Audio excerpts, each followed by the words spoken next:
des services de prévention pour les clientèles. C'est le 1er décembre, la journée mondiale du sida. C'est l'occasion pour le Bureau régional d'action sida, le Centre de santé et des services sociaux de Gatineau et le Centre d'immunodéficience de l'Outaouais de conscientiser la population à ce phénomène sociétaire. Le 1er décembre, c'est la journée où il faut avoir une pensée spéciale. C'est un peu comme le 1er janvier où on prend des résolutions puis on essaie de les tenir durant toute l'année. Justement, sensibiliser le plus possible les gens parce qu'on entend parler du VIH dans les médias quand il y a des coups d'éclat, quand il y a un médecin à l'hôpital Sainte-Justine qui a opéré puis qu'elle-même était séropositive, alors on en parle pendant 2-3 jours puis après ça on l'oublie.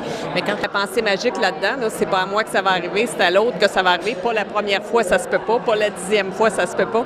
Mais on sait que la majorité des cas diagnostiqués du VIH, c'est des jeunes femmes entre 20 et 24 ans. Alors c'est clair qu'ils ont contracté le VIH dans leur adolescence.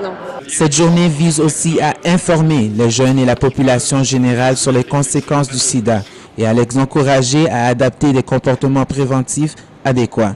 Il y a dans les CLSC, il y a Info Santé, il y a plein de façons. Il y a dans les écoles également, on est capable d'aller chercher de l'information. Informez-vous. Est-ce qu'on peut focusser sur le bien-être de ces personnes-là et essayer de faire de l'éducation, de la prévention pour que les personnes qui sont séronégatives restent séronégatives?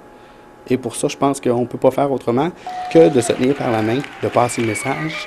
Et on revient encore à la question du 1er décembre. C'est une journée pour le faire à l'échelle mondiale.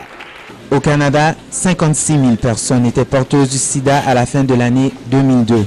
Au Québec, 18 000 personnes sont atteintes du VIH.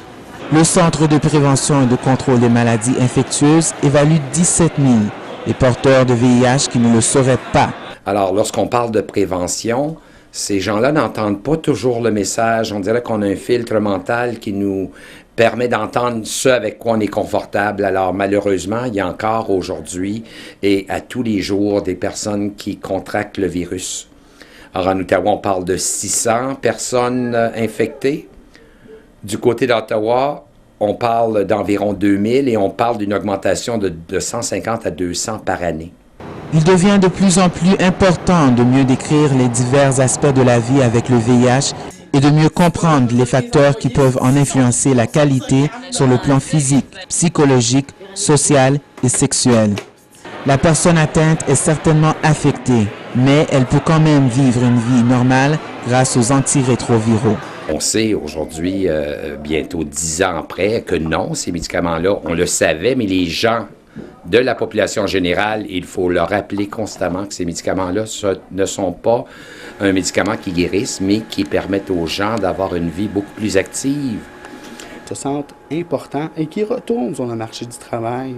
Il n'y a pas de danger de mutation de virus ou de transposition de personne en personne juste parce qu'on travaille avec une personne. Cette année, une nouveauté. Une journée consacrée à la jeunesse, le groupe social dont le taux de séropositifs est malheureusement en hausse. Certes, il y a une nécessité de maintenir les efforts de prévention pour venir à bout de cette infection toujours très grave, encore trop souvent mortelle, mais heureusement qu'on peut prévenir. Emmanuel Jean-Simon, La Cité collégiale, à Ottawa.